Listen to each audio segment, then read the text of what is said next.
How could one of the best nights of my life end up being one of the most heaviest nights of my life? As I stood on the 4th Street pedestrian bridge in the city of Waterloo on a cold, bone-chilling December night, I heard some news that warmed my heart, that I was just elected mayor of my hometown. And as I looked out over the Cedar River, I thought about all the changes that I would make, all the opportunities and all the possibilities. But at the same time, I was reminded of the historical challenges that we faced as a community. You see, the Cedar River wasn't just a body of water. The Cedar River was an invisible wall. For years, Waterloo had been considered as a community of opportunity, a place where people from across the country and across the world would come to raise a family, to build a life, and to find work. And my parents, actually both from Mississippi, met each other in Waterloo, and they did just that. But even in a community of opportunity, the Cedar River represented that dividing line. And it was the dividing line of the east side versus the west side. It was the dividing line between investment versus disinvestment. It was the dividing line between opportunity and opportunity not for all. And that night, on that bridge, it represented history.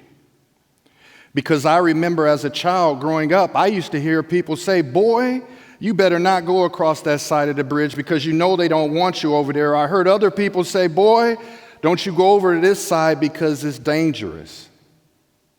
And I remember growing up as a child, and even as an adult, being called names because of the color of my skin. You see, like I said, that bridge represented history, both personal and political. And that night, on that bridge, I felt the walls of the invisible walls pressing down. Because every city has a river. Ours was the Cedar. Yours may be invisible, but the divides in our community are real. But I took an oath, a solemn pledge that evening, that I would become a bridge builder and not a wall keeper. And I was reminded around that time about the ancient biblical story of Nehemiah. And see, whether you share my faith or not, Nehemiah's blueprint for leadership is universal. You say, Nehemiah heard that the walls around his community and his home was in ruins. But Nehemiah didn't point a finger. He didn't call someone out. The first thing he did was wept. Because leadership starts with compassion. It doesn't start with the title, but it starts with the heart that breaks for people. And he moved, and then he planned, and then he built. And he faced opposition. He had haters. Sanballat and Tobiah of ancient times, but keyboard warriors and bloggers of today that shout the loudest from the outside, but never raise a brick to help build. And the opposition became so fierce at that time that his builders had to carry a sword in one hand and a tool in the other, protecting and building at the same time. But even with all of that opposition, they still finished the wall. But see, the difference is they didn't build a wall of exclusion or a wall of fear. They built a wall to raise the dignity of a people who had been pressed down for too long.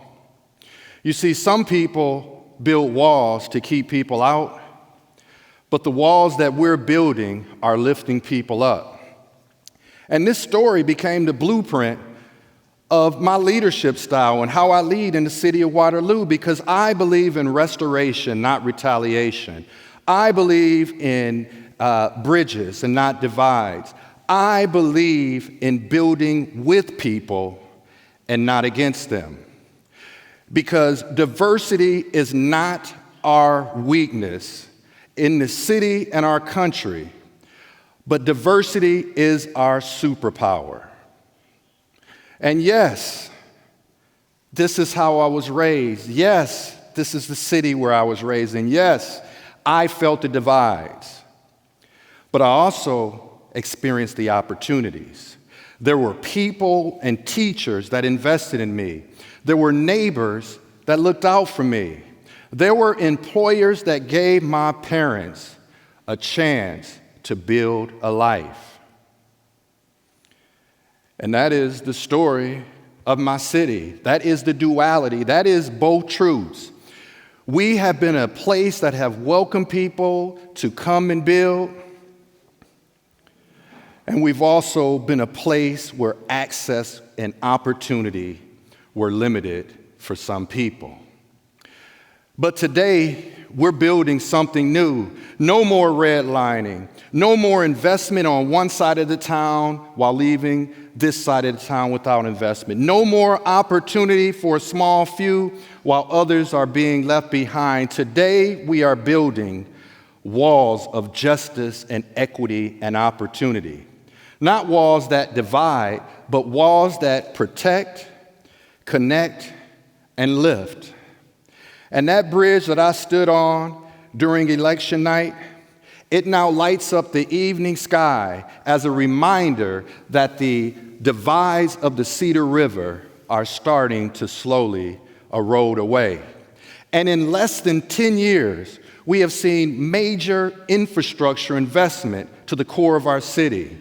We've seen major road and bridge projects and housing starts all across our community. We've seen a renovated convention center with an outside plaza that are attracting people from miles to come supporting and lifting up our veterans. And we've seen the building of Waterloo Fiber, the largest municipally owned telecom in the state of Iowa that's bridging the digital equity divide. But you know what? Most importantly, what we've seen, the most important thing of what we've seen is a renewed sense of what we can become as a city. And that is the next chapter in Waterloo's story, a place where people come to build, to dream, and to live. And the blueprint is simple. We lead with heart, we build with vision, and we rise together. And there is still more work to do. And yes, opportunity is here and it will continue. But if we're able to bridge the divides in Waterloo, Iowa, then there is hope for you in your communities. But the question I leave with all of you this evening is, what type of bridges will you build? And what type of walls will you choose? Thank you.